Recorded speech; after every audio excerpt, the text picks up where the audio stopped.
tere head kuulajad, 29. mai nimetud digisaade on teiega jälle ja Henrik Roonemaa, Hans Laugas, Meelis Väljamäe, Glen Pilvre on stuudios, et teile rääkida sellest, kuidas Eestis on nüüd veelgi kiirem 5G ühendus, mis on väga palju kiirem, kui paljudel inimestel on juhtuma ka kodus internet. Kuidas selline ülikiire ühendus töötab, räägime sellest lähemalt.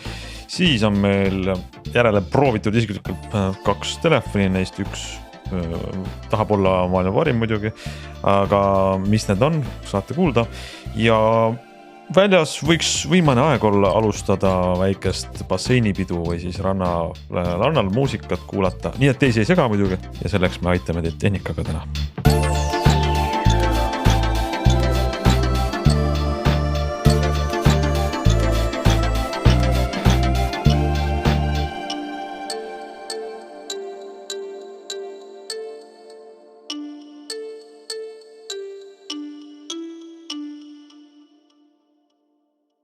Nii alustame Eesti tehnoloogia uudisega, mis on järjekordne hüpe edasi ühenduvuses, sellepärast et üks telekomi operaator tegi siis väikse demonstratsiooni, tehnoloogia demo koos oma partneritega. Telia näitas, mis asi on millimeeter sagedusel toimiv 5G. Glen, sa nägid, Meelis vist oli see. Meelis, sina nägid oma silmaga nägid seda sagedust. Jaa, ma sain oma käe sinna ette panna, nägin, kuidas ühendus kukkus kolinal.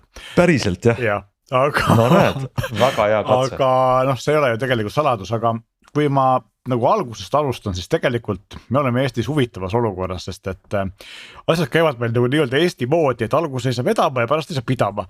Ja nimelt on siis see, et me oleme siin saates korduvalt rääkinud ja igal pool kirjutatakse sellest, et kuidas see esimene 5G sagedus, mis kõige parem on, seal kuskil keskel asub 3,5 GHz juures, selle väljaandmine venis meil aastaid, eks ole, kuna olid kohtuasjad ja vaidlused ja erinevad ministrid vahetusid ja lõpptulemus oli see, et me jäime selle väljaandmisega tegelikult Eestis või Euroopas viimast hulka või mitte lausa isegi päris viimaseks. Ja sellest olisi palju probleemi ja nüüd on nagu vastupidi, et kui see siis välja anti, siis riik otsustas, et et anname välja ka selle kõige madalama sagedusala ja siis selle kõvasti kõrgema sagedusala ja see tehti nii kiiresti ära, et nüüd selle kõrgema sagedusala ehk millimeeterlainega, mis on siis 26 GHz sagedus, sellega me oleme Euroopas praktiliselt esimesed või vähemalt esimest hulgas. Ja see toob kaasa terve hunniku huvitavaid asju, et Telia kutsel mina käisin nende demovõrku vaatamas, aga minu teada ka Elisa ja Tele2 sellega on aktiivselt tegelevad ja vist on ka midagi juba laivis. Ja probleem on kõigil sama, probleem on selles, et pole seadmeid, nimelt siis ka see Telia, ehk siis on olemas taristuseadmeid, Ericsson ja Nokia toodavad, aga ei ole olemas siis kliendiseadmeid, ehk siis need seadmeid, mida toodetakse Aasiasse ja Ameerikasse, neid on olemas, aga siis Euroopa turule, Euroopa sageduste spetsifikatsiooni põhimõtteliselt ei ole ja sellepärast olid ka need Telia demo ruuterid, mida nad kasutasid sellel näidata meile seda sagedust, olid siis ZT ruuterid, millel oli peal custom soft, millest Telia ise oli kokku pandud, vähemalt Telia tellimus oli kokku pandud, nii et tegelikult nagu sellist kliendile müüdavat või ka telekomidele ehk Teliale või Elisele müüdavat lahendust tegelikult veel ei ole. Et sellega tegeletakse ja Telia ütles, et nad panevad lähipäevil või lähinädalal käima ka ühe sellise päriselt töötava testvõrgu, kuhu inimesed saavad siis liituda, aga see on ikkagi nagu nii-öelda kutsetega, et siis sellist päriselt sellist paketti see niipea osta ei saa ja see saab juhtuma siis, kui tegelikult siis Telial on võimalik müüa ka ruuterit, eks ole. Ja eks siis ilmselt aasta lõpupoole või järgmise aasta alguses.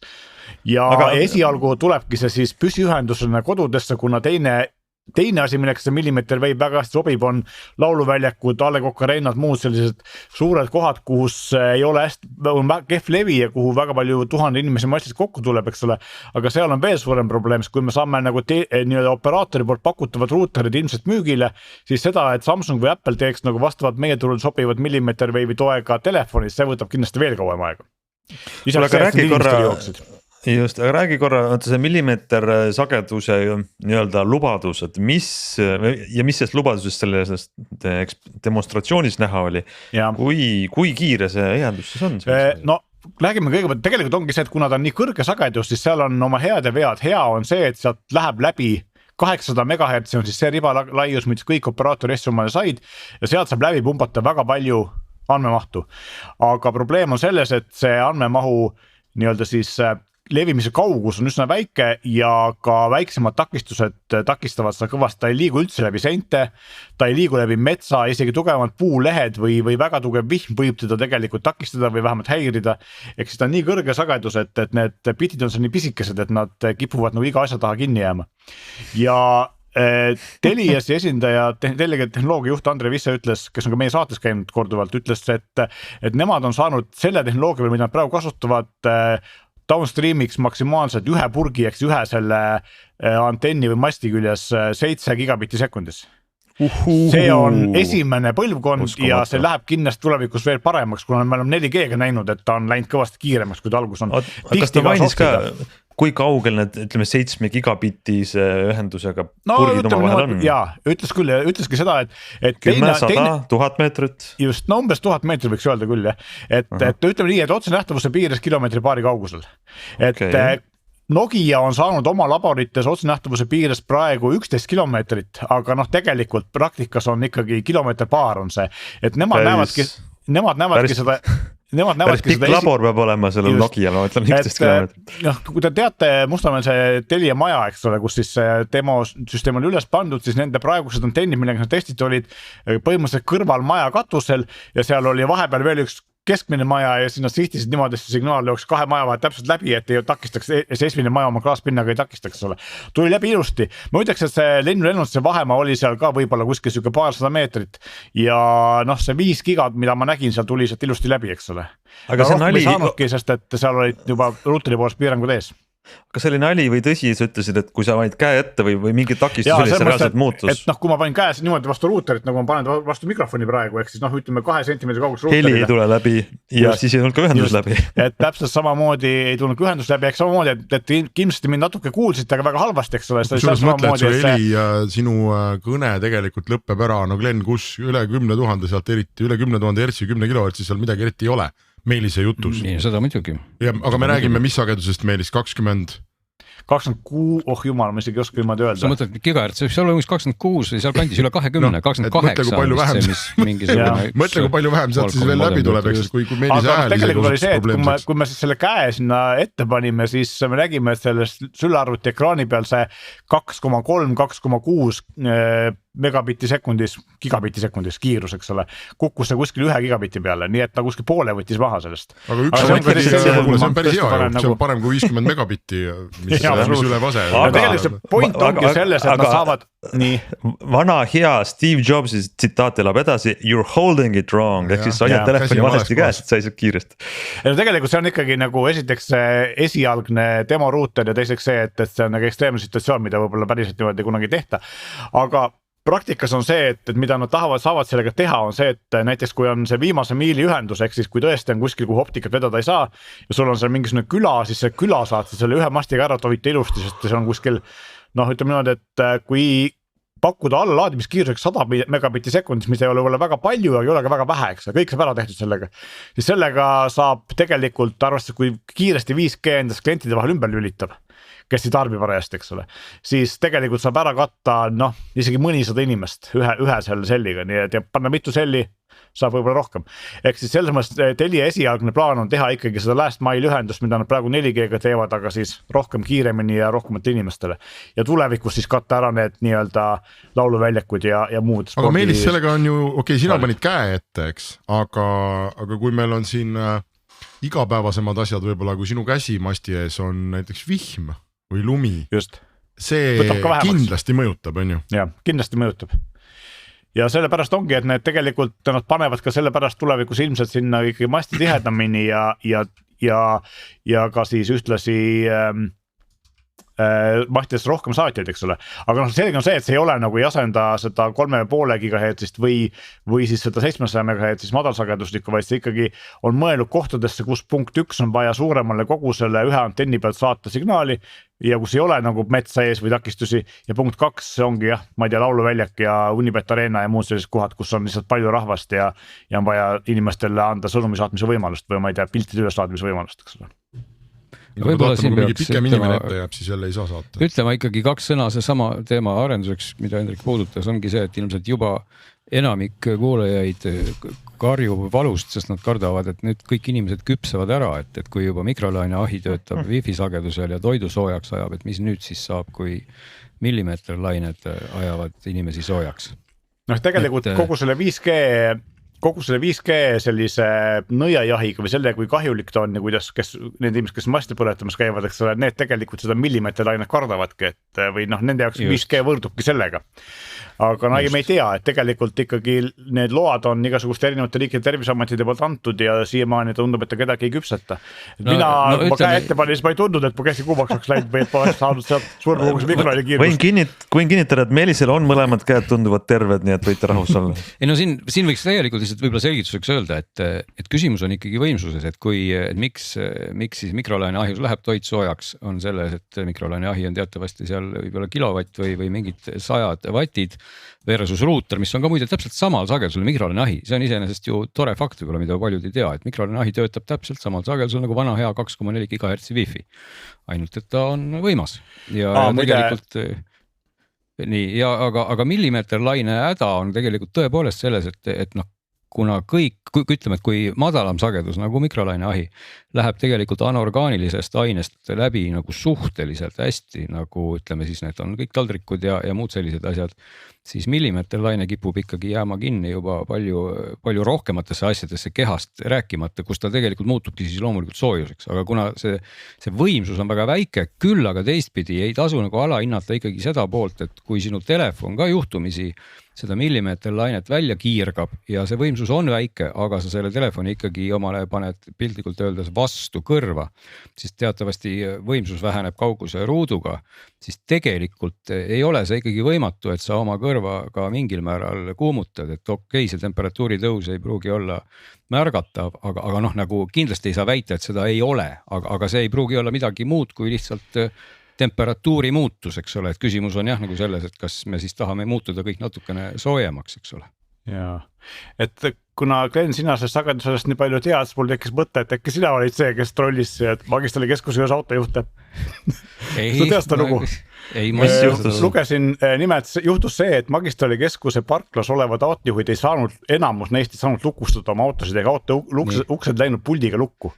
Ja probleemiks oli see, et kuskil üle tee majas, kuskil seal siis Sõpruse puiest ääres oli kellelgi saatja, mis saatis arvutist või kuskilt vana 15 aasta vanune juhtmevaba link, mis saatis üle raadiolainet telekasse pilti ja see läks lolliks, eks nad läks katki ja hakkas saatma valel sageduse signaali välja, mis häiris autode ja turvasüsteeme.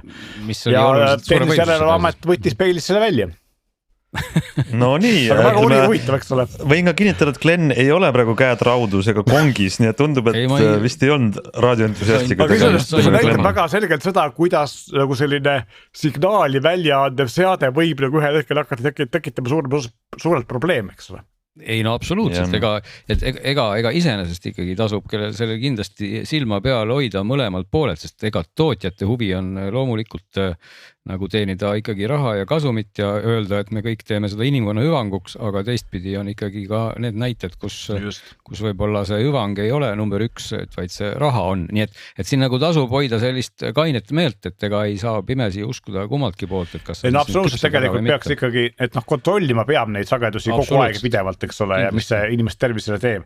Aga kogu selle loo nagu lõpuks minu jaoks jättiski huvitava mulje see, et kuidas me oleme nagu järsku teinud hiigelhüppe Euroopa viimaselt kohalt Euroopa esimesel kohal ja mille tulemuseks on see, et meil on nagu operaatorid on valmis, aga neil ei ole, meil on võimalik teenust pakkuda, teenuse või tootjad ei anna tooteid. Ma küsin kohe Meelis sinu käest kohe siia jutu lõppu veel, et kas see millimeeter sagedus on ka midagi sellist, mida meie tänane poes müüdav 5G telefon oskab tarbida? Ei ole, võt see ongi. Ja isegi kui Telia ja Elisa ja Tele2 saavad kätte ruuteri, mis on spetsiaalselt nende jaoks tehtud või siis Euroopa operaatorite jaoks tehtud, siis see on üks seade, aga selleks, et Apple või Samsung või keegi kolmas hakkaks tootma millimeeterlainega telefone, ma arvan, et sellega läheb ikkagi paar-kolm aastat veel aega ja teiseks see, et tegelikult USAs on nad olemas. Aga ma just vaatasin, Verizon näiteks ei ole mitte 26 GHz peale, vaid on 28 GHz peale, mis tähendab seda, et sagedus on sarnane, aga siiski piisavalt erinev. erinevad, ilmselt tuleb teha mingi modifikatsiooni, ma usun, et Euroopas on nad vähe sarnasemad. Aga jah, ilmselgelt see võtab aega ja selleks, et meil lauluväljakul saaks kiiret netti nautida 100 000 inimest, sellest me oleme võib-olla veel 5-10 aasta kaugusel, selleks ajaks kõigil sellist telefonid olemas. Kusjuures Meelis, sina mäletad kindlasti, et kui ammu juba ilmusid USA tehnoloogia pressis need arvustused ja sellised kogemuslood, et seisan siin Manhattanil on ju olen selle nurga peal, kus on see hüperkiire levi ja kõik on väga hästi, sest levi ongi hüperkiire, aga kui ma liigutan telefoni või ise ennast on ju 5 meetrit paremale või vasakule, just. Siis ei ole enam mitte midagi. See oli, ma ütleks peast, see oli paar aastat tagasi või midagi umbes sellist. Ja. Ja pärast seda ei ole sellest kõigest mitte midagi enam kuulda olnud, ehk mul on et sel turul, kus nad väga vara jõudsid sinna ja tegelikult võtame ka need Euroopa turud, millega sa oled siin Eestit võrrelnud, et need, kes jooksid ja võitsid selle 5G ralli ja see sama Hispaania, kus ma olen, siin on iga pool mingi 5G. Ma olen näinud mõne inimese telefoni ekraanil, et 4G asemel või LTE asemel on seal 5G, eks ole, kui ta andmesidet kasutab, aga mina küll ei julge öelda, et siin ühiskonnas kuidagi sammugi kaugemale oleks astutud või et see 5G oleks toonud midagigi lauale, mida 4G-ga ei olnud, eks. Ja ma just lugesin siin operaatorid kurdavad, üks selline väljaanne nagu rcwireless.com, mis pigem kirjutab sellest mobiilioperaatorite sellist sügavamast hingeelust, mis laia tarbekasutajat ei huvita, aga tegelikult telekomi operaatorid üle maailma on selles mõttes täitsa korralikus kriisis praegu, et see suur 5G hype ei ole neile mitte mingisugust nagu tuluhüpet ei ole toonud ja kõik need uued, need jutud, mida ikkagi sel hetkel sai ka muinasjuttudeks pidada, kui neid räägiti, kuidas me üle 5G hakkame juhtima ekskavaatoreid ja autosid ja südameoperatsioone ja mis siin kõik olid, eks, et iga firma teeb endale privaatse 5G võrgu, sest nüüd saab. Et ka tänaseks sellest mitte midagi sisuliselt realiseerunud ei ole ja kui me vaatame operaatorite siin aktsiahindu või majandustulemusi, et siis Orange on kriisis, Vodafone on väga suures kriisis, aktsiahind sööstab alla ja inimesi muudkui koondatakse. Verizon täpselt samamoodi, USA suured operaatorid, et see ma arvan, kas me oleme selle 5G-ga esimesed või teised, ütleme nii, et Eesti riigi aparaadil vedas, et sellest 5G-st siiamaani midagi ägedat tulnud ei ole, sest me oleme nii märkimisväärselt aeglased selle juures, kui see oleks maailma kõige ägedam asi olnud ja tohutu mingi konkurentsieelise andnud ja need ühiskonnad oleks kõvasti liikuma hakanud, kes said Eestist aasta või 2 varem 5G, siis me oleks täna ikkagi väga kurjad ja küsiks, et näidake näpuga, kes see jobu oli, kes seda alla ei kirjutanud, aga õnneks, nende õnneks ei ole see midagi nagu toonud. Jah, aga see vahe on ka tegelikult, et see hype, nagu sa ütlesid, oli ikkagi nagu naeruväärselt suur alguses need kaugjuhitavad traktorid ja kirurgid ja see ei muutnud ühiskonnad niimoodi silmnähtavalt, aga 4G muutis lõpuks. Aga 5G on, ma arvan, et annab sellise taustat, et sa ei tee mitte midagi erilist tänapäeval, aga sa lihtsalt pead olema internetis kogu aeg. Olgu sa toodad saelaudu või vorsti, kui sa internetis ei ole, siis see 5G on sulle see tagavara ühendus. Et isegi kui su kaabli juhtub, su maailm ju kokku. Ja, aga siis me ostame seda selle sama gigabaidi hinnaga, millega me oleme ostnud 4G-d või võib-olla, tõenäoliselt isegi väiksemaga, sest gigabaitt on rohkem. Minu arust on andnud nagu operaatoridele põhjust hinda tõsta, aga see on teine. Ja, aga millal nad varem ei ole hindu tõstnud? Ja see haibi asi on ka, sest kui 4G tuli, siis räägiti LTE-st, millel on mingisugune 10 millisekundit hilistumine, mis tegelikult ei teostunud ja siis tuli see 5G-ga lõpuks kohale. Nii et see on nagu see on täiesti mitte eriline, aga vajalik. Ka sellest rääkisid teile inimesed pikalt just hilistumisest, see oli ka, see küsiti selle kohta ja et 5G-st räägitakse, et see on nagu fenomenaalselt väikestus ka, et tegelikult see ei ole nagu väga palju väiksem kui LTE, ka seal on see väga hea, aga et kõik need, kui me räägime südameoperatsioonidest ja muudest nagu absurdsetest asjadest, mida kunagi nagu nii ei tule, eks üle võib tulla ka, miks mitte, aga no ma arvan, et see on piisavalt kriitiline, et sa ei saa riskida sellega, et ühendus maha kukub, eks ole.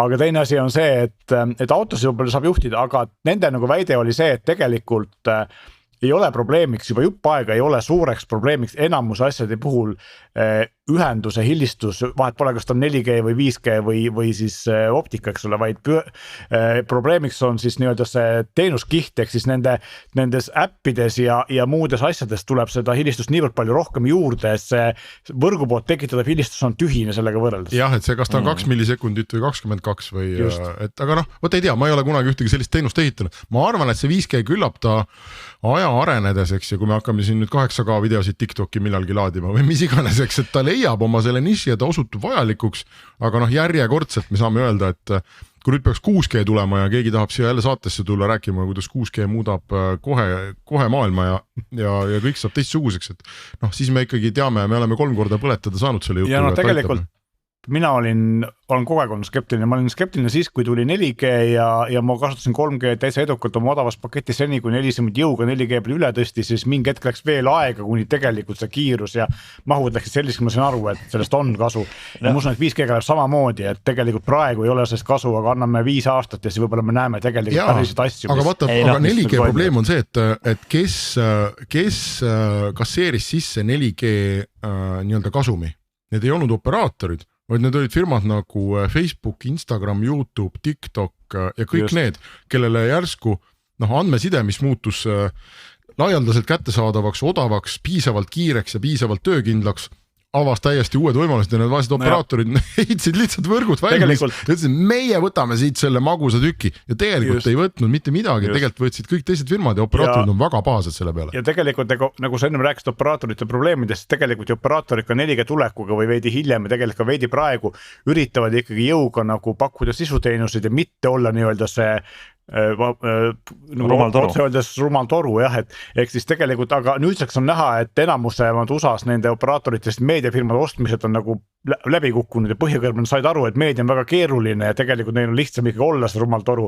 ja paljud on ju need asjad maha müünud, eks. No aga Euroopa Liidus on muide paber sees, mis kohustaks suuri neid nii-öelda sisufirmasid operaatoritele veel eraldi maksma selle eest, et nende sisu mööda igasuguseid võrke liikuda saaks ja see igasuguse normaalse äriloogikaga tegelikult väga nagu kokku ei käi, aga ma saan väga hästi aru, miks operaatorid, kellel on ühiskondades on selline suur jõud ja nad on ikkagi suured rikkad firmad, et mõne lobisti kannatab palgata küll, on ju, ja võib-olla nad veeretavadki selle seaduse Euroopast läbi ja võib-olla peabki hakkama a la Google 5G võrkude, eks ole, kasutamise või ehitamise mingisugust juppi hüvitama, sest ta on ebaproportsionaalselt suur kasutaja, et kui Meelis üksinda võtaks, ma ei tea, 68% nagu Telia Eesti 5G võrgu ressursist, siis oleks sul Telia varsti ukse taga, et kuule Meelis, et ma ei tea nüüd, et äkki maksad ka veitsa selle eest.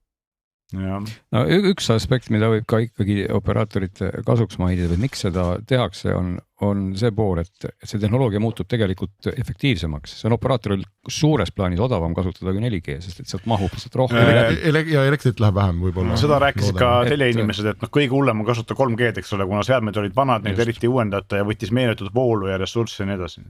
Et see on asi, mis tegelikult nagu tarbijad otseselt ei huvita, see huvitabki puhtalt operaatorit, et ta saaks optimeerida ikkagi oma kulusid ja tulla välja sellise konkurentsi võimelise pakkumisega, mida siis võib-olla 4G ei võimalda, aga teistpidi nagu brändida lõpptarbijale 5G on täiesti idiootne, sest et see ei annagi nagu mitte midagi, see ongi täpselt see asi, et iga tavaline inimene küsib, mida ma nüüd siis saan ja tegelikult selle peale tuleb alati sest võib rääkida sellest ekskavaatori juhist või südameoperatsioonist, aga millestki muust ju rääkida ei ole, et võibki ainult öelda, et näed, see on efektiivsem, sealt mahub nüüd rohkem bitte ja baite läbi ja sa võib-olla saad oma YouTube'i videot paremini vaadata, et see argument võib-olla mingil määral isegi pädeks, eks ole, aga sest 5G on ju nii laiali valgu mõiste, see katab ju sagedusi 100-dest kuni 10 000 või gigahertsideni, eks ole, et ja kõik see mahub täna ju selle sama nagu ühe tähe kombinatsiooni alla, mis teeb selle veel täiesti selliseks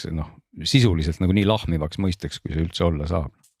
Muide, teid siin kuulates ma pean nüüd vabandama, et ma ei ole ette valmistanud, sest ma ei arvanud, et me nii sügavalt sinna 5G maailma selle väikse uudise peale läheme, aga sõitsin siin eile linna peal ringi ja nägin, et kohalik operaator Orange reklaamib suurte plakatitega asja nimega 5G+. Ja nad väidavad, et see võtab 90% vähem energiat kui tavaline 5G ja see on igavene hea asi ja täiesti kõik on väga uus. aga ma ei saa päris täpselt, ma jään vastuse võlgu lihtsalt praegu siin kuulajatele, et mis asi see 5G pluss nagu tehniliselt on. Jah, just, et panen endale. See kõlab nagu 4G pluss. Ma mõtlesin, et äkki keegi teist teab, et meil seal ei räägitud sulle plussist midagi. See kõlab turundustermina nagu oli 4G pluss, mis tegelikult oli siis päris 4G, kuna esimene 4G ei olnudki 4G Ameerikas vähemalt. Ameerikas vähemalt, jah. Ei tea, jah. Kuulge, väga tore, on siin tark jutt kõik, aga mina ikkagi paneks teema lukku sellise lootusega, et 6G tuleb ja siis need traktoristid hakkavad kaugteel südamed lõikama ja nii edasi, mis kõik tore on.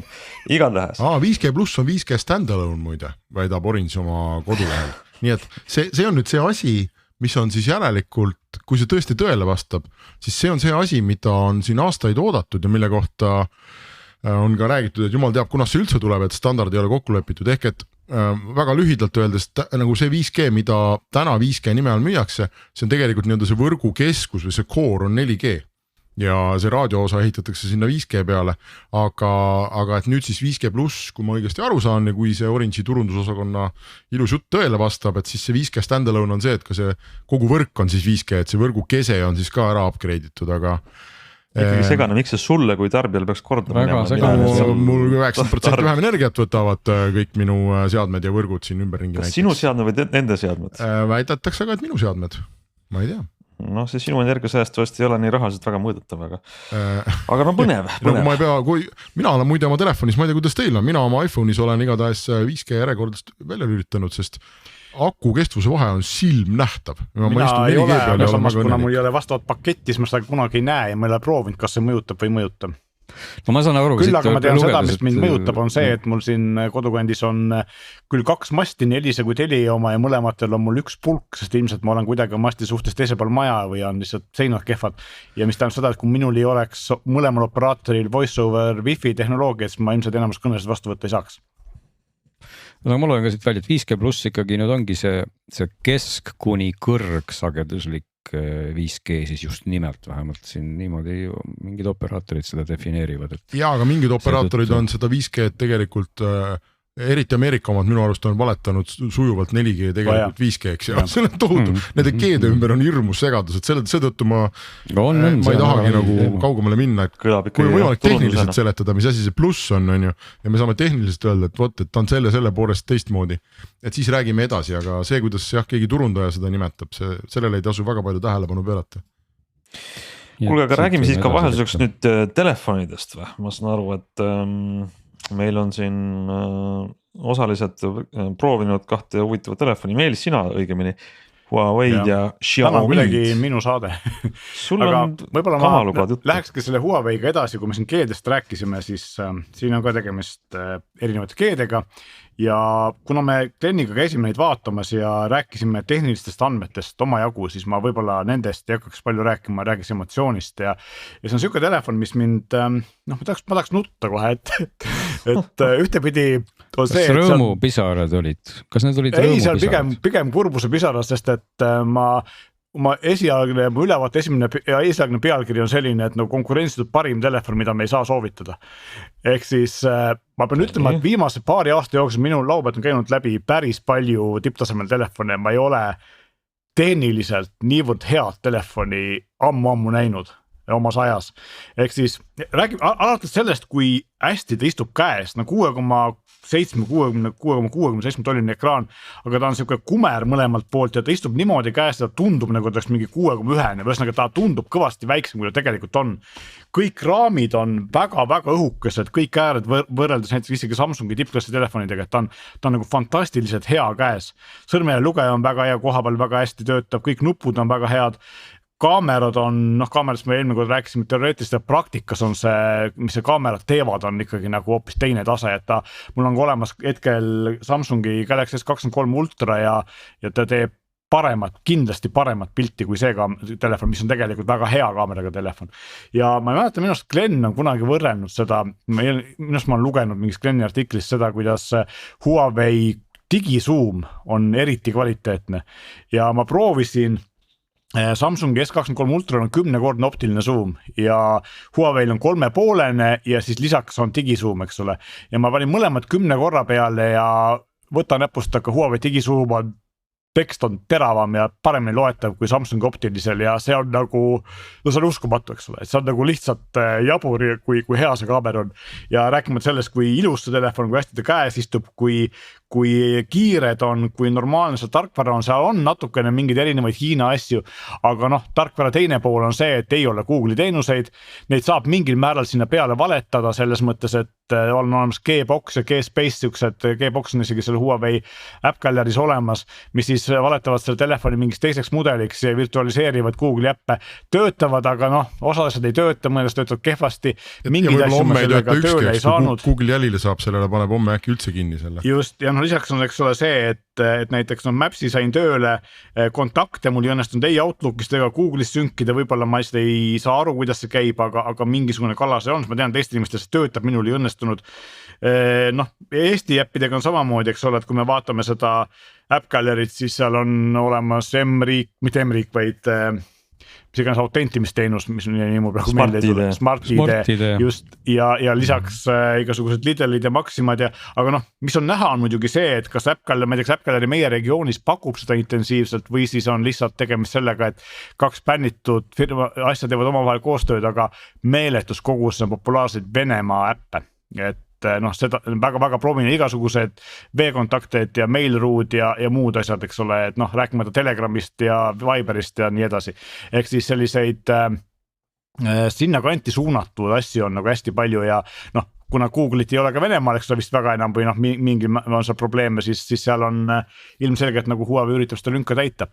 Nii et tegelikult on see, et kuna tarkvaraga on piisavalt palju probleeme, siis noh, ma isegi ei soovitaks seda võib-olla fännile, kui sa oled selline inimene, keda Google'i ökosüsteem üldse ei huvita ja oled elada Microsofti ökosüsteem, kus Microsoftiga on ka see, et näiteks eelinstallitud on ilmselt Microsofti heakskiidul Office, aga OneDrive, mis on Office'i osa ei ole ja seda meie regioonist allaadida ei saa.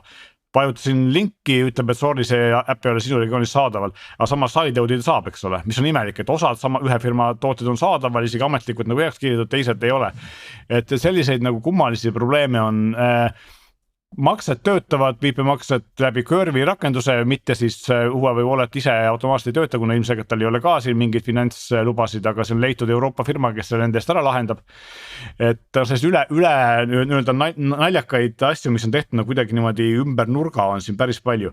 Et riistvara poolest on telefon parim, mida ma olen viimastel aastatel näinud nagu kohe konkurentsitult, tarkvara poolest on ta piisavalt kokku klopsitud või siis niimoodi sanktsioonidest üle hüpates tehtud, et see on nagu probleemiks, ma usun, et rõhuval enamusele inimestele, sellepärast selle 1200 või 1300, mis iganes eurot ta maksab, eest ma seda kindlasti soovitada ei saa, kuigi väga tahaks. Ideaalses maailmas, kui siin oleks peal Google teenust nii nagu Huawei olid 4 aastat tagasi, siis ma ütleks, et see on parim telefon, mis kunagi tehtud on ja ostke seda kohe. Aga ja teine asi, kui me G-dest rääkisime, siis ei ole 5G tuge, kuna on olemas Qualcomm'i kiip, aga ainult 4G toega, sest et sanktsiooni tõttu ei saa Huawei Euroopas müüa 5G toega telefone. No ma ütleks, ma võin eksida praegu 1299. Et ma ei tahaks, aga noh, ma ütlen natuke, võiks öelda Huawei kaitseks seda, et mul ikkagi õnnestus kasutada, mida?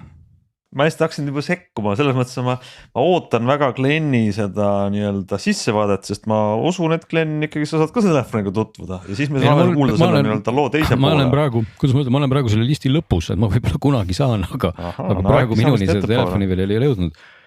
Aga ma tahtsin juba ennemgi, isegi kui see telefoni ei ole minuni jõudnud, öelda võib-olla Huawei kaitseks seda, et noh, nad ongi selles samas nõmedus olukorras, kus nad on põhjusel või teisel, no jah, või võib-olla siis on, kui nad kusagil luuravad või ei ole, et sellest ei pea rääkima, aga ma tahtsin öelda lihtsalt seda, et isegi noh, mina, kes ma ikkagi aeg-ajalt tehnoloogiat testin, sest midagi tean, ma sain ju Huawei telefoniga elatud, noh, ma kasutasin B40 Prod ikkagi julgelt üle aasta, et see oli minu põhitelefon ja ma jäin täiesti nagu ellu, et ma ei saanud öelda, et minu elu oli kuidagi täis 4-tähelisi sõnu rohkem kui tavaliselt tänu sellele telefonile, üldse mitte. Ja ma tean ka väga paljusid inimesi täna, no väga paljusid on liialdus, ma tean inimesi täna, kes kasutavad ka Huawei telefone, kus ei ole Google'it, nad ei ole mingid IT-inimesed, nad on täiesti tavalised inimesed ja nad teevad tavalisi asju ja nad on täiesti rahul, sest et see telefon on ilus ja teeb ilusaid pilte. Ehk ma nagu ütleks seda, et kui me nagu vaatame selle pilguga, et me me tahame sealt leida midagi, mida seal ei ole, siis me kohe seda ka leiame, et kui on mingi spetsiifiline äpp, mida sa ei saa või mis iganes. Aga tegelikult, kui sa oled selline leebem ja tagasihoidlikum kasutaja ja sinu jaoks prioriteedid on natuke teised, siis ma nagu väidaks, et see lugu ei ole tegelikult nii hull, et muidugi iga sammul. Sa ei osta ka 1300 eurost telefoni. No vaata, see ongi see sama koht, et võib-olla sa ei osta, eks ole, aga võib-olla sa tahad just nimelt seda kuud pildistada, et ma nagu tahaks öelda seda kohta, et ma saan aru sellest, loomulikult see ongi, miks ma täna ei kasuta Huawei telefoni, oli see, et ma tahtsin, oli vaja kasutada Google'i Family linki ja paraku mis iganes häkkimisega seda ei saanud paigaldada Huawei telefoni ja siis ma võtsin Android telefoni, eks ole. On ju tegelikult sellega, et mina võib-olla ei ole väga tavaline kasutaja, aga minu jaoks tehnikateadliku inimeseks on seda liiga palju, see on liiga keeruline. Ma ei taha usaldada APK Pure'i või mõne muu kahtlase lehe poolt alla tõmmata asju. Ja see ka pooltel juhtudel ei lähe üldse tööle ja rääkimata sellest, et tasulisi äppe. Ja siin paar asja oli, mis mul ka nagu crashisid ja ei läinud tööle. Teiseks on see, et mina kasutan ka näiteks Google Walletit makseteks, ma ei saa seda siin teha, ma pean selle Kirby süsteemi endale kuidagi hankima, mis võib-olla ei ole väga lihtne. Ja siin on igasugused nagu sellised pisi asju, mida kui minu jaoks on see pisut keeruline, siis minu nii-öelda tutvusringkonnas, kes ei ole tehnikatööd inimesed, ma kindlasti julgeks eriti selle raha eest, eks ole.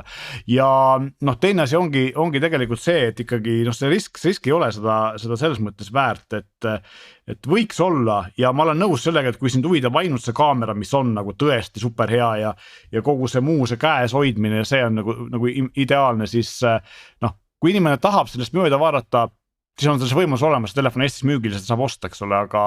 Ei no võib-olla on ka olemas need inimesed, kes täna kasutavad mingisugust teistsugust Huawei telefoni ja saavad oma elu elatud ja võib-olla on need eriti vaimustuses, nüüd nad saavad osta hoopis veel ägedam Huawei telefoni, et ka need inimesed on tegelikult kindlasti olemas, eks ole, et lihtsalt... Muidugi on võimalik osta kaamera, siis kui sa tahad kaamerat kasutada. No aga tegelikult nii kurb, kui see ka ei ole, ega ühtegi fotoaparaati, mis oleks võrdeliselt hea ja maksaks sama palju, ei olegi olemas. Mis oleks sama väike. Tegu kõige parema kompaktkaameraga tühja see äpi ja telefoni osa. Nii tundubki. Seda võib vabalt ka nii öelda, et see meenutab mulle ühte kunagist Nokia telefoni, milleks oli PureView 808 ja mis oli üks viimaseid, kui mitte kõige viimane peaaegu Nokia Symbianiga telefon ja kasutamise mõttes oli ikkagi pehmelt öeldes väga halb, aga tegi ilusaid pilte. See on päris hea paralleel, sest kui sa ütled Symbian, mul hakkab tõmblema mingi lihas. Just, minul on Symbianist väga head mälestused. No jah, ütleme, et seda nostalgia muudab sinu seda mälestust. Muidu mul oli asjasse, kui ma neid aktiivselt kasutasin, aga hea küll see selleks. Mul oli ainult veidi asjasse puutuv, aga kiuslik ja vist natuke asjakohane küsimus. Kui me ei luba siin, ma ei tea, TikToki ka väga teadaolevalt turvalistesse telefonidesse näiteks riigiametnikel paigaldada, isegi iPhone'i ei tohi TikToki panna, on ju. Või ka Samsungi telefoni ja me ei luba Huawei'd võrku ehitama, eks me oleme seda keelanud igalt poolt 5G-st, siis kuidas pagana moodi lubatakse seal jooksutada Smart ID-d, mis on põhimõtteliselt Eesti infoühiskonna nagu tugisammas ja sellega võib minna ja allkirjastada ja kogu see info jookseb sealt läbi ja põmabki võib-olla otse Huawei'sse. Ainult üks järeldus, selle Smart ID krüpto on nii pagana kõva. Erinevalt ma olen kõige maha maganud selle, ma olen need asjakohased inimesed, kes selliseid pabereid riigis kirjutavad, neil lihtsalt ei olnud Huawei telefoni ja võib-olla nad ei tulnudki selle peale, et Smart ID on olnud teinud Kaia Kanepit meile põhimõtteliselt. Ega asi ei ole ainult ju nendes siltides on ju, et kas on Hiina või mitte Hiina, vaid asi on sisus. Miks Smart ID üldse on omakäelse allkirjaga ja mobiil-ID ja ID-kaardiga võrdne, et ta on midagi enamat kui lihtsalt üks äpp, vaid sul on see tagasi teenus, kus sul on see krüptovõtmed jagatud pooleks ja nii edasi. Ma arvan, selle Huawei puhul asi ei ole üldse sisus, asi ongi ikkagi palju rohkem siltides kogu aeg olnud, kui selles sisus. Kas me oleme õnnelikud sellele? Ei peaks ju olema, võiks olla ikka sisus. Tegelikult oleks jumala õigest sisuliselt teada. Kas mingi inimene kuskil on tal munder seljas või ei ole parasjagu, aga ta on tõenäoliselt igasugused load, mida meil ei ole, et kas ta on nagu mõelnud selle peale, et Huawei arendatakse seda asja. see kaldub muidugi juba meie vestlus kaldub jälle sellistesse globaalsetesse probleemidesse, milleks ongi ju Hiina ja maailm. Ma tahaks seda lõppu öelda, et kuniks meie asjadele riietel on peal kiri Made in China, siis me anname oma raha sinna paratamatult ja meil on seda palli täna nagu tarbijana nagu väga keeruline muuta, isegi kui me tahaksime, aga võib-olla peaksime, jah. Aga kui sa saad nutiriidet, Glen, mis hakkavad su järgi potentsiaalselt luurama, kas me siis lubame seda Hiina nutiriideid kanda? Just, teine telefon veel, mis on ka väga Made in China. Just, ja kui me ennem rääkisime siin, Hendrik rääkis TikTokist, siis teine telefon on Xiaomi säästubrändi Redmi selle aasta kõige kangem mudel Redmi Note 12 Pro Plus, siis siin on nagu ikka enamusel telefonidel tuleb kaasa päris palju eelinstallitud äppe ja neist üks on loomulikult TikTok, eks. Et lisaks Facebookile ja Spotify'le ja VPS Office'ile ja ma tahtsin kohe meeles sulle, ma saatsin sulle kohe vahele isegi segada, enne kui me teisest Hiina telefonist veel rohkem jõuame rääkida, et kui mina oleksin praegu Huawei, siis ma tegelikult selles mõttes oleks ikka pehmeltades väga solvunud, et me kõik oleme Hiinast, see sama Redmi on Hiinast, meie riided on Hiinast ja mina olen Hiinast ja nüüd mind keelatakse ära, Ja muidugi, Glen, need läpakad, mille peal neid pabereid kirjutatakse riigiametites, salasi pabereid, need on ka Hiinast, ma arvan. Just, et see on nagu see küsimus, et miks me seda vaest Huawei'd siis nagu kogu aeg tambime, aga kõik teised seda sa pead küsima USA presidendi administratsioonilt, meie siin jääme praegu.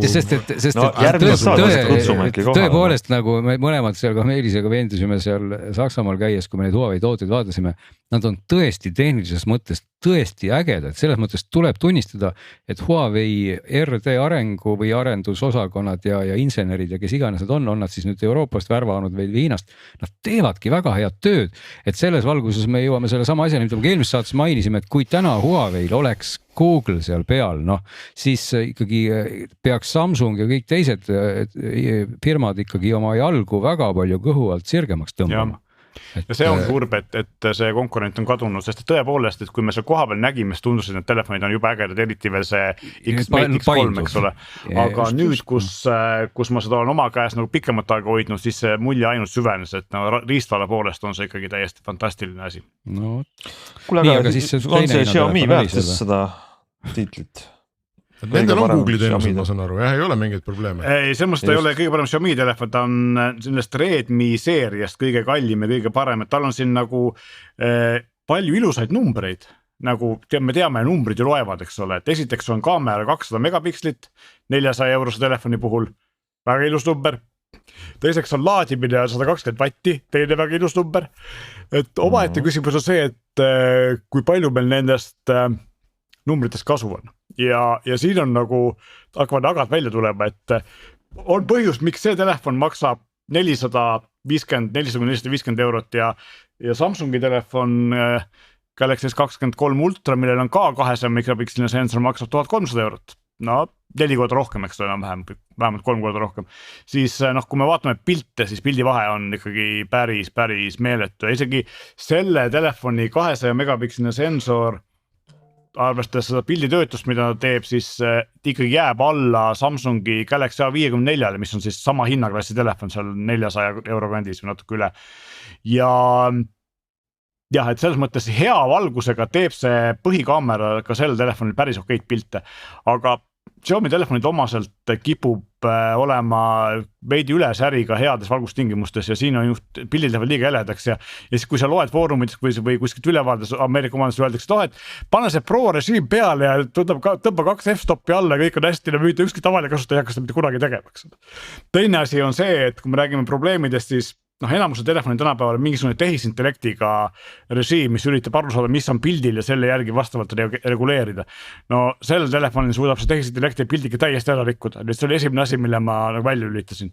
Ja kolmas asi, mis mind meeletult häiris, oli see, et see on tegelikult mitmes Xiaomi telefon, meil on sama probleem.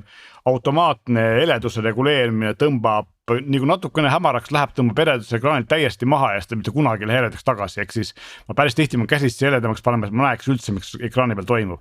Ja need on nagu probleemid, mis on nagu päriselt probleemid ja ma ütleks, et kõigi nende 3 puhul sama hinna Samsungi telefon on oluliselt parem, ilmselt on ka Google'i, mis meil Eestis ei saa soovitada, kui sa oled kuskil välismaal, siis Google Pixel 6a, mis praegu maksab vist mingi veidi üle 300 euro kuskil Hispaanial või Saksamaal, eks ole. Kindlasti parem telefon ja samas ka odavamani. Aga noh, tõepoolest see 120 wattine laadimine on kiire, ta laeb 50% peale 15 minutiga täis poole tunniga. Noh, Samsungi telefonil laeb tunni aega täis, nii et noh, pool tundi kiiremini, 2 korda kiiremini, mitte 4 korda nagu see vahe on või isegi 5 korda, 125 vatti või 120 vatti, pea 10 korda ametlikult kiirem, eks ole, aga tegelikult see vahe on see umbes 2 korda, nii et need numbrid ei näita nagu päris täit tõde ja ma olengi nagu tegelikult kahe vahel, sest et kõigi muude asjade poolest, ekraani kvaliteedi poolest, tarkvara poolest, noh, mul ongi enne siin olnud kriitiline Xiaomi valikutest tarkvaraga, mis nad teinud on, aga samas inimestele, kes sellega harjunud on, mõned asjad võivad isegi rohkem meeldida kui teistel mudelitel, et see on võib-olla maitse asi ja ajaga harjub sellega ära ja võib-olla hakkad isegi eelistama, et kõigi muude asjade poolest on tegelikult nagu täitsa okei telefon, ekraan on väga hea, käes hoida on mugav, sõrmejälje lugeja muideks on külje peal nupu sees, mitte ei ole siis ekraani sees, mis mulle tegelikult väga meeldib, aga ma jõudsin järeldusele, mul on ka see probleem, et kuna viimased mingi 7-8 telefoni, mida ma olen kasutanud, on kõik olnud ekraanis ja sõrmejälje lugeja, kes ma näpleb automaatselt sinna, mitte nupu peale. Ehk siis on harjumise küsimus, eks ole. Aga tegelikult see toitnupu sees olev sõrmejälje lugeja mulle tegelikult ka väga meeldib. Heli on okei, aga siuke tavapärane, ehk siis tegelikult ma olen kahe vahel, et kas ma seda soovitaks või ei soovitaks, et sama raha eest ma pigem soovitaks Galaxy A54, aga kui inimestele väga meeldib Xiaomi telefon, siis tegelikult noh, ta ei ole nii halb, eks ole, kus nende Xiaomi tarkvara kiiksudega suudavad elada, kaasa arvatud see, et see automaatne heledus ikkagi aeg-ajalt lolliks läheb. Ja ma ütleks, et ta on parem telefon kui sarnase hinnaga müüdav Xiaomi siis tipptaseme kõige odavam mudel, ehk siis Xiaomi enda nime all 13 Lite, millest me siin kunagi varem rääkisime. Nii et jah, ma ei oska öelda, et tegelikult ei ole halb telefon, aga sama raha eest Samsung Galaxy A54 oleks minu valik enne, aga Xiaomi fännidele võivad osta küll, sest et noh, nii hull ta ei ole, et on tegelikult täitsa okei telefon. Nii et siit saame järeldada, et hiinlased teevad siis nii halbu kui häid telefone, mõlemaid oskavad nad teha. Raud oskavad hästi teha, tarkvaraga on neil omamoodi asjad. Ei no ütleme, et selle Redmi puhul ikkagi ka ei saa ju raua kohta midagi väga head öelda, kui see kaamera ei tee väga häid pilte ja heledust toimib nagu ta toimib. Nii et. Ja, aga kas on nagu selles mõttes raua probleem, et mina ütleks, et see on puhtalt see tarkvara optimeerimise küsimus, et sama 200 megapiksel sensorit kasutavad ka teised ja kasutavad seda paremini, eks ole, nii et ma arvan, et siin on ikkagi küsimus selles, et kui hästi suudab Xiaomi insenerid suudavad optimeerida see tarkvara vastavale sensorile ja selle koha pealt, noh, on täiesti kindel, et nad ei saa lähiajal vastu Apple'ile, Google'ile, Samsungile ja ilmselt ka Huawei'le, nii et selles mõttes neil on siin pikk tee minna, raud on hea, tarkvara vajab arendamist.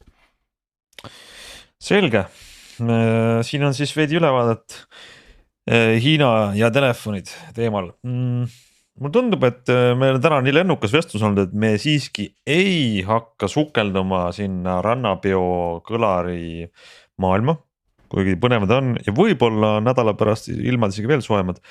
Aga äkki meil on veel midagi nõu või lahedat kogemust jagada kuulajatega veel selle nädala jooksul.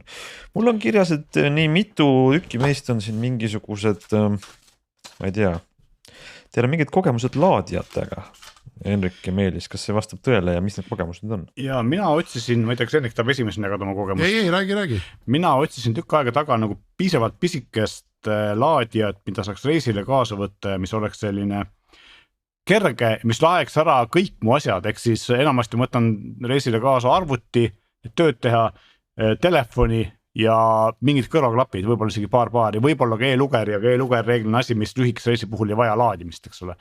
Ja siis ma ostsin umbes 40 euro eest natuke vähem sellise Ugreen'i laadija, mis ma peopesast ära, täpselt. Tõesti, väga väike. Ja tal on taga ma olen kaamerast eemal, 2 USB-C-d ja 1 USB-A ja mille poolest on eriline on esiteks see. Aga oota, ma kohe küsin vahele, täpsustame siis laadija nime nüüd nii ära, et inimesed aru said, mis asi see oli, mis sa ostsid. Nüüd tule mudel ette, jah. Ugreen ehk siis Ugreen ja CD244, nad ise nimetavad seda Nexodix, Nexod 65 vatti, kui seda panna otsingusse on vist lihtsam.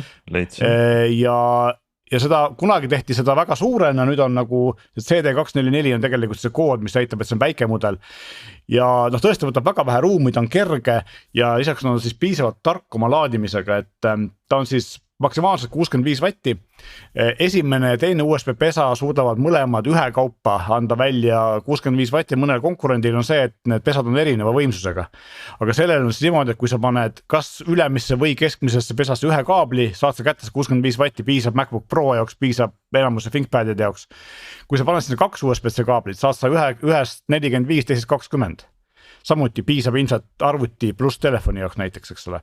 Kui sa paned sinna 2 USB-C-d ja ühe tavalise USB-d saad sealt kätte 45 pluss kas äkki 8,5 pluss 8,5 ehk siis aegsemalt laaditava telefoni või kõrvaklapid laadi ilusti 3 asja korraga ikka ära laadid, eks ole, ja piisab ikkagi arvuti jaoks.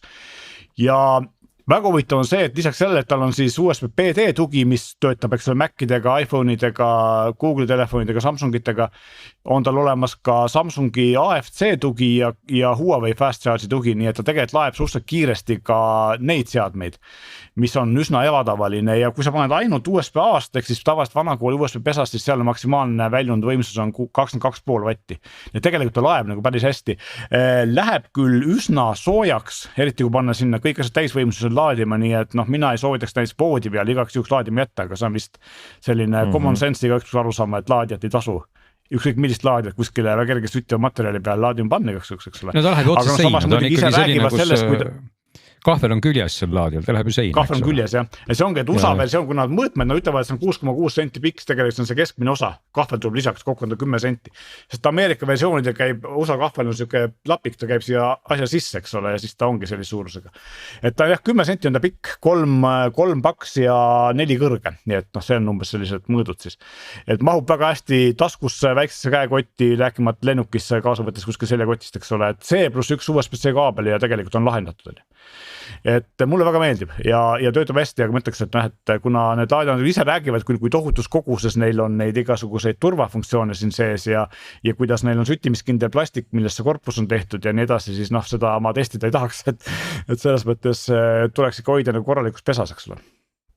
No, ma ostsin sellepärast, mu eelmine laadi oli ka 65 vatine, aga ta oli suur ja tal jooksis juhe eraldi, eks ole, nagu kaabliga pesasse ja see oli kotis natuke liiga suur. Kas see oli see laadija, mille sa pidid omale tellima Saksamaale, sest see ei saabunud Eestisse? Just, ma võtsin selle Amazoni lokkerist. See juba nägi väga selline, kuidas ma ütlen, nagu Mission Impossible välja. Saadeti Eestisse ka, Eestis müüakse kusjuures, aga siin ajad olid piisavalt pikad ja tol hetkel ja see versioon, mida siia saadeti, maksis sama asi teises poes rohkem. Vaata, siin on näha, kuidas käitub selline tõeline tehnikateadlik inimene, meil on Huawei esitlus, eks ole, loetud päevad Münchenis ja Meelis tellis Münchenisse Amazoni lokkerisse omale laadi ja läks võttis selle sealt ära. Nii lihtne. Tark reis ja väga mõistlik. Nii. Henrik, kas sul oli ka mingisugune... Ja mul on sarnane toode, aga konkureeriv toode. Konkureeriv toode Ankerilt ja selle vahega Meelis, mis sa ütlesid, 60 või 65 vatti? 65 vatti, sul on 100 või? Mul on sama suur, mul on 120 ja muidu täpselt samasugune, samad augud on peal, eks ole, laeb. Ma võtsin selle sellepärast, et minu meelest vist minu MacBook Airi õnnestub laadida ka 60 vatiga. Okay. Ehk et ta laeb siis kiiremini. See on väga segased andmed on internetis selle kohta, aga mulle tundub, et pigem nagu nõusolek või selline arusaam inimestel on, et ta laeb 60 vatiga ka, ehk et ma siis arvutasin, et kui mul on 60 läheb läpaka alla, eks ole, ma ei tea, mis iPhone'il on 20 või 18 või mis neil on parasjagu, eks, et noh ja siis jääb veel midagi üle, et alati on hea, kui üle jääb, et mitte, et kui puudu tuleb ja noh, ta oli veidi kallim, ma arvan, ta maksis umbes 100 eurot võib-olla ja praegu on 75,99 ma vaatan Amazonis. Ja ma mõtlesin, et vahet pole, et kui ma maksan juba 50 eurot, siis ma võin ka 75 maksta, eks, et aga võimsust saan kõvasti juurde ja õigus läheb kuumaks. Väga mõnusalt kohe läheb kuumaks ja ma arvan, et need vatid, mis mul sealt läbi käisid, kui ma kõik augud täis toppisin ja panin talle midagi külge, noh, need olid siis suuremad kui sinu 60, eks, et ma arvan, et siis võisid olla mingisugune 80-90 äkki ja laadis mitu kuud, kuni ühel päeval ei laadinud ja õigemini laadis ja ei laadinud ja hakkas põhimõtteliselt asi hakkas vilkuma, et mõnikord hakkas Mac laadima, mõnikord ei hakanud, mõnikord käis off and on see laadimine. Ja siis ma võtsin Ankeriga ühendust, ütlesin, et näed selline paha lugu, siis nad käskisid teha mul video sellest, kuidas see asi ei lae ja käskisid ka seadmel oleva seerianumbri mulle saata. Otsisin, mis ma otsisin, mina seadmel olevat seerianumbrit ei leidnud, aga lõpuks nad jäid sellega rahule ja ütlesid, et olgu, et saada nüüd meile Saksamaale see. Ja siis ma ütlesin, et väga kurb lugu, et kui ma nüüd hakkan teile seda Saksamaale saatma ja siis te hakkate seda uurima ja et mul on laadijat vaja vahepeal, mis te nüüd arvate, et ma siis mingi kuu aega nüüd ei lae oma seadmeid? Saatmine on kallis ka. Selle nad muidu hüvitsid kuni 17 eurot, kandsid ilusti tagasi. Aga see, ta läks vist ainult 13 ja minule üllatuseks, kui ma saatsin neile selle posti tšeki, et näe, läks posti, siis nemad ilma siis seda seadet ära ootamata hakkasid mulle saatsid kohe uue laadija. Et ma sain selle suhteliselt kiiresti kätte ja see nüüd jälle laeb. Aga ma arvan, et see õppetund on siin see, et kui sa ostad, need on need uued, need gun laadijad on ju meil, mis on mingi kalliumnitriit või mis imeline aine see seal on, mis võimaldab väga väikses laadijast väga palju vatte läbi lasta. Et see tehnoloogia on suhteliselt uus. Ma arvan, ta on siin mingi selline aasta, mitte üle 2 kindlasti ei ole laiatarbeturul niimoodi olemas. Et ilmselt esineb veel probleeme ja ilmselt esineb probleeme seda rohkem, mida suuremad võimsused ja kuumused sul sealt vaesest tikutopsist läbi käivad on ju ja noh, mida rohkem ta peab vaeva nägema. Et tasub igaks juhuks hoida meeles ja mul tuleb meelde, ma siis laadisin, mul oli kunagi, ostsin mitte nüüd sellise, mis peopessa mahub, aga olid mäletad need või on siiamaani sellised 4-5 pordiga, ütleme, ma ei teagi, sellised võib-olla 10x5 sentimeetrit latakad, Satechil on näiteks ja sellised suuremad, et peopessa ei mahu, aga 2 peopessa mahub ja siis mul on see ka 100-vattine, sest seal on ka mingi 4-5 porti peal ja need ma mäletan, need ei ole selle gunniga, aga isegi need kippusid omal ajal läbi põlema ja inimesed kurtsid, et näe, läksin reisile ei saagi laadida, et nüüd on kõik halvasti, et see tundub, et nende laadijate puhul, nende väikeste ja võimsate laadijate puhul see põlemise ehk siis läbipõlemise või mitte töötamise oht on reaalne ja kust iganes sa seda ostad, siis osta mingist sellisest kohast, kuhu sa saad minna 6 või 8 kuu pärast tagasi ja öelda, et sõbrad, mulle see nüüd ei tööta, on ju, et teeme midagi. See on muidugi vahe selles, mõnes kohas võib see olla sellises kohas, kus saad tagasi minna, on märgatavalt kallim, et poodides on nad sellised asjad nagu ikkagi kõvasti kallimad, kui sa ostaks kuskilt Amazonist või... Aga Amazonist saab ka tagasi minna, eks? Huvitav oli see, et seda miskipärast ei lahendanud mul mitte Amazon, vaid sealt ma pidingi otse sellest Amazoni nii-öelda, et mul on probleem, sealt lehed suunati otse Ankeri supporti, aga ma sain mainida, et ma ostsin Amazonist ja edasi siis käis nii-öelda, et see tagastus, raha hüvitis postitamise eest tuli Amazoni ja omakorda ka selle uue laadija tõi mul Amazon. Nii et kuidagi nad seal mingid back office'id ilmselt suhtlevad oma vahel, aga põhimõtteliselt jah, et tuleb osta, mitte ei soovita osta kuskilt kellegi käest või jumal teab mis kohast on ju, vaid neid asju, need on ikkagi kallid asjad, et peab ostma sealt, kus mina tahan siin kohal veel ühte asja toonistada kindlasti, et laadijast üks ei piisa, laadijale käib kaasa ka juhe, ükski nendest laadijatest juhtmega ka ei tule, eks ole, ja juhtme peab ostma korraliku, eriti kui sa laed seda 65 või 100 vattiga, see peab olema selle võimsuse peale sertifitseeritud juhe ja see peab olema tuntud tootja juhe, sest kehv juhe võib su seadme ära rikkuda. Sealt võib tulla mingi, kuigi need laadijad ise peaksid olema piisavalt targad, nad saavad sellest aru, aga sellegi poolest, et kui sa ostad selle Ankeri või Ugreen laadis, võiks osta mingi sarnase tootja juhtme ka, eks sulle, vähemalt tootja, millel on kuskil palju positiivseid kommentaare, mitte 10, vaid ikkagi tuhandeid, eks ole, ja kuskil võib-olla keegi selline reputatsiooni oma ülevaataja on seda testinud ja öelnud, et näed, töötab nagu nii, nagu peaks, eks ole, et selles mõttes jah, ja peab arvestama sellega, et punkt 1, aeglasest kaablist, kehvast kaablist selline vool läbi ei tule, sa võid osta võimsa laadija ja kui sealt ära ei rikku, sa võid, tuleb peales laad tegelikult 10 vatiga, mitte 60 või 100 seda asja, eks ole, lihtsalt juhe ei toeta rohkem. Ja teine asi on see, mida peab arvestama, et kui sa tahad ka andmeid edastada, siis rõhuv enamus selliseid võimsaid 100 vatiseid või 60 vatiseid kaableid, mis ei ole siis Thunderbolt on USB 2.0 ehk siis nad ei ole väga kiired, aga enamasti sa ostadki tegelikult ju ikkagi selle kaabli laadimiseks ja mitte siis mingis tänapäeval, kes meil ikkagi arvutist telefoni tõstab andmeid kaabli kaudu ja enamasti teeme seda juhtme vabalt. Aga sellega peab arvestama. Mina selle jutu taustaks lihtsalt veel ütlen täiesti teemavälise asja, et kui ma kuulasin, kui Henrik mainis Ankeri nime, siis mul hakkas nostalgia hõngulisest mälus hoopis ilmus välja mingisugused saksa käekellad, mida tootis Anker aastatel 80+ ja siis mul tekkis huvi, et huvitav, mis Anker see selline kas see on seesama Anker, nad äkki nüüd hiinlaste asi? See ei ole muide üldse seesama Anker, aga mis kõige kummalisem on, et ma ei suutnudki leida ühtegi Ankerit, kes 80-ndatel ja 90-ndatel käekellasid üldse tootis, küll aga ma sain teada, et Anker on väga kuulus vaibatootja, kes on asutatud juba 1800 millegagi ja möllab Saksamaal ja toodab tänaseni väga ägedaid vaipu, nii et võib-olla on teil kindlasti põrandal kontoris Ankeri vaip, aga see Anker, millest praegu laadijatest juttu on ka väga tegija Anker, see on rajatud nimelt Hiinas aastal 2011 ja just nimelt ongi möllabki igasuguste laadijate ja just selle segmendiga ja nii et Anker on selline tore firma, mida on maailmas olnud palju ja nii et kui te kuulete nime Anker, siis ei tea kunagi, mis Anker või Ankur see siis saksa keeles parajasti on. Selge, pange siis tähele, et lähete ostma, et tuleb ikka laadija, mitte vaip ja pange tähele, et järgmine nädal me oleme jälle teiega, nii et aitäh täna saadet kuulamast ja tegemast ja nägemist.